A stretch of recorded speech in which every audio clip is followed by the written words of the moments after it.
भाई पाप करेंगे तो मौत मिलेगी निश्चित। एक पाप किसी आदमी से हो जाए, अगर उसका छुटकारा लेना है, उस पाप से बचना है तो एक यज्ञ करो। लेकिन 5 हत्याएं रोज घर में होती थी पहले पुराने जमाने में, हर घर में 5 हत्याएं होती थी हर घर में। पहले आज भी होती है, लेकिन जो 5 हत्या घर में होती थी तो हत्या घर में लग गई तो एक यज्ञ करो तो हत्या दूर हो, और 5 हत्याएं घर में लगी हो तो 5 यज्ञ करने चाहिए। अब एक यज्ञ करेंगे हो कैसे, ज्यादा नहीं तो लाख 1.5 लाख रुपया तो लगेगा, क्यों? और 5 हत्याएं लगी। लेकिन अच्छा ये 5 हत्याएं होती कहाँ है? देखो सबसे पहली हत्या घर में होती है खोखली में। बहुत पुरानी बात बता रहा हूं, आज से 100-200 साल पहले, 100-200 साल पहले कुछ माताएं खोखली में धान कूटा करती थी। पहले सुबह 4 बजे जग जाती, 4 बजे जग जाते तो न लाइट थी, बस धान कूटने लगते हैं। और धान धुने भी तो होते हैं कभी कभी, छोटे छोटे जीव मर जाते। पहली हत्या खोखली में। दूसरी हत्या होती थी पहले चूल्हे में, घरों में चूल्हा जलाते हैं, लकड़ी कंधा लगाते हैं, कंधा उठाया तोड़ के लगा दिया। लेकिन कभी कंधे को उठा के देखना, उसमें छोटे छोटे जीव बैठे रहते हैं। तीसरी हत्या घर में चक्की में, चक्की चलाती ना, सुबह 4 बजे जाती, गेहूं लिए डाल दिए, अंधेरा तो है, न जाने कोई छोटे छोटे जीव चलेगा। चौथी हत्या जल रखने के स्थान पर होती थी। अच्छा पहले जल भर करके रखते थे हर घर में, तो हर घर में एक पत्थर लगवाते थे, उसको बोलते थे पलेड़ी, ऊंचा पत्थर पे एंड लग करके मटका रखते थे। मटके में घंटी लेकर पानी भरते, ध्यान में सभ्यता का पानी था पहले, सभ्यता से लोटा से पानी खोलते गिलास में, तब पानी पीते। आजकल पलेड़ी तो है नहीं, बंद, सबने के घर में फ्रिज चल गया। अब गर्मी में देख लियो, अब दोपहर में कहीं से आए, सीधा फ्रिज खोला, प्यास लगी है, 2 लीटर की बोतल उठाई, ढक्कन खोला, गिलास को कौन इंतजार करे, सीधी धार चल रही है। अच्छा वो धार को भी देखना, मुंह से लेकर के बोतल तक एक ही धार होगी, एक धार पूरी तो पी ना सके, थोड़ा बहुत पिया, फिर ढक्कन लगाया, फिर रख दिया, फिर कोई रिश्तेदार आ जाएगा, घर के कहते लगा जल्दी पानी लेके आ, और बालक ने कोई बोतल उठाई, गिलास में पूरी दे दी, तो पाप है कि एक धार मिलने से धूना हो जाता है पूरा जल। चौथी हत्या होती थी जल रखने के स्थान पे, जब पलेड़ी बनती थी वहां मटका रखते थे, छोटे छोटे जीव बैठ जाते खरीद की तरह। और 5वीं हत्या होती है घर में बुहारी से, झाड़ू से। जब झाड़ू लगाते हैं ना, चेंटा चेंटियों को झाड़ू को ले जाते हैं आप लोग। 5 हत्याएं हर घर में होती हैं। इन 5 हत्याओं से बचना है तो 5 यज्ञ करो। और यज्ञ का मतलब ये नहीं कि बड़ी बड़ी यज्ञ हो, यज्ञ छोटी तो हो।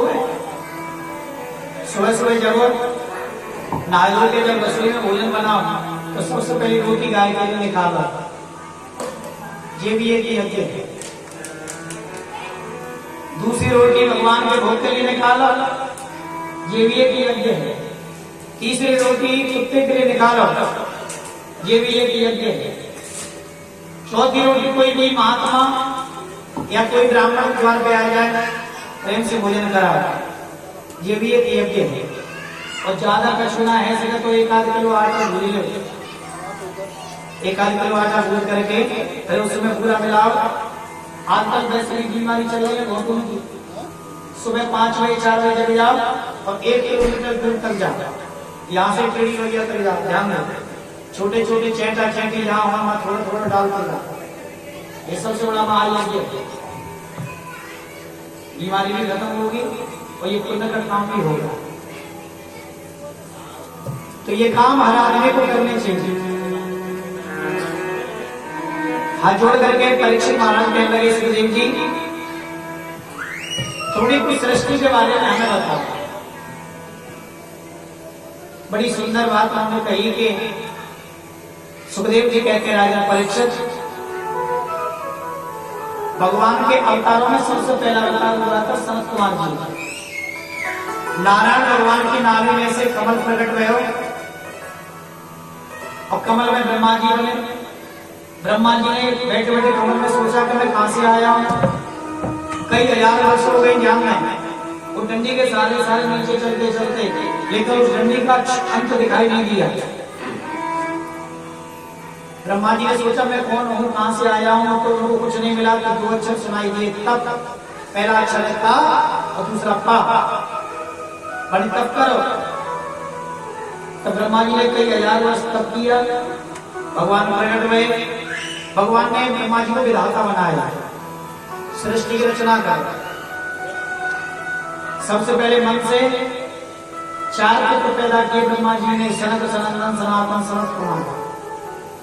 चारों भाइयों को बुला करके ब्रह्मा जी ने कहा कि तुम जाओ सृष्टि की रचना कर। चारों बालकों ने निकाल कर दिया। चारों बालकों ने कहा हरि शरणम, हम तो केवल भगवान की शरण में रहना चाहते हैं। हरि शरणम के लिए कहा। पिताजी को बहुत बड़ा गुस्सा आया। प्रभु की टेढ़ी वही, उनकी प्रभु में से क्रोध में आकर के एक बालक प्रकट हुआ और पैदा होते ही बड़ी जोर से रोने लगा। जब पैदा होते ही बड़ी जोर से रोया, मेरा नामकरण करो, मेरा नामकरण करो। उन्होंने कहा तुम पैदा होते रोए, इसलिए तुम्हारा नाम रुद्र होगा। अच्छा, ये रुद्र और कोई नहीं, शंकर जी। सृष्टि की रचना कर। अब उन्होंने सृष्टि रची। भूत प्रेत बेताल और पिशाच कराल, भूत प्रेत डांगनी सागनी सब बना दी भोलेनाथ बाबा ने। जब भूत प्रेतों की संख्या ज्यादा रहने लगी, ब्रह्मा जी ने रोक दिया, प्रभु बस रहने दो, इतना ही बहुत। क्या करो? तब करो। बोले बाबा पर तब पे चले। फिर ब्रह्मा जी बैठे बैठे बड़ी जोर की छींक हुई और उनकी छींक होते ही नाक के द्वारा एक बड़ा बालक प्रकट हुआ। सुअर रूप रखा भगवान ने। ये दूसरा अवतार है भगवान का। बराह रूप धारण किया है। एक बार बराह भगवान का विजय का वक्त लगाएंगे।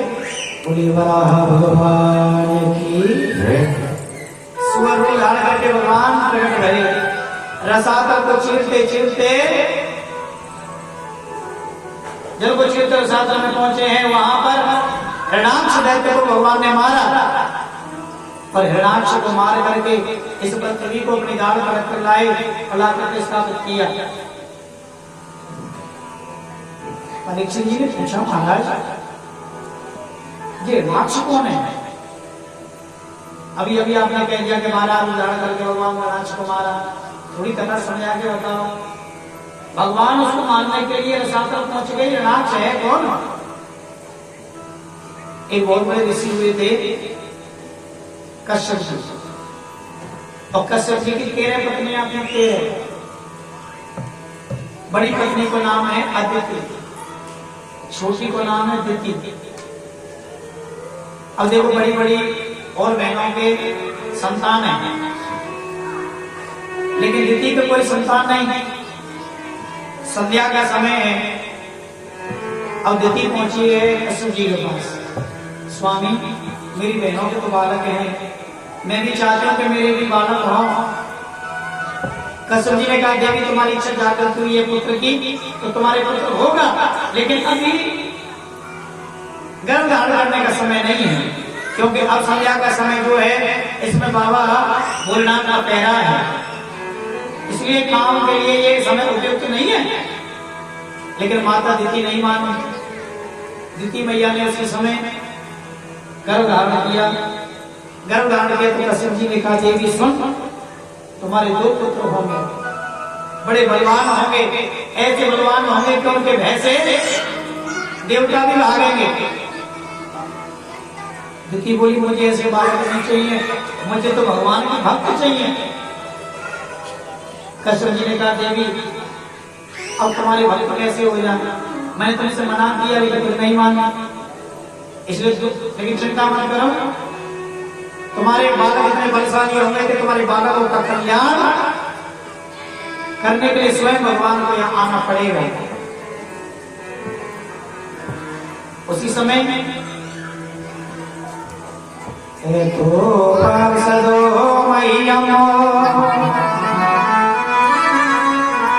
जय विजय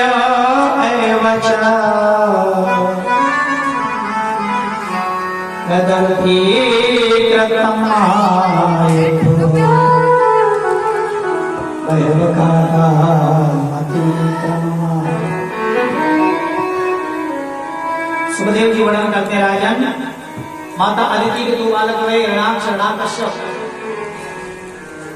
परीक्षित जी ने पूछा ये हिरणाक्ष हिरण्याकश्यप है कौन?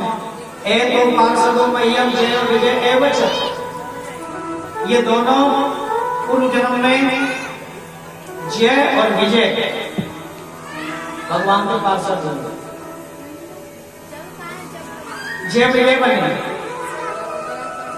एक बार सनक सनंदन सनातन सनत कुमार भगवान के दर्शन की अभिलाषा से वैकुंठ पहुंचे हैं। 6 द्वारों को लान दे, 7वें द्वार पर जय विजय खड़े हैं।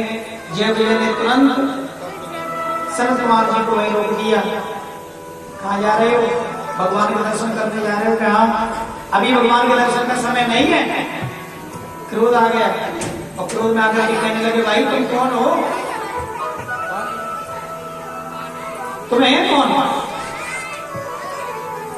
आज सनत कुमार जी को वही रोक दिया। सनत कुमार जी ने श्राप दिया तुम राक्षस बन जाओ। जय विजय राक्षस बने। भगवान ने कहा कि 1 जन्म नहीं 3 जन्मों का असुर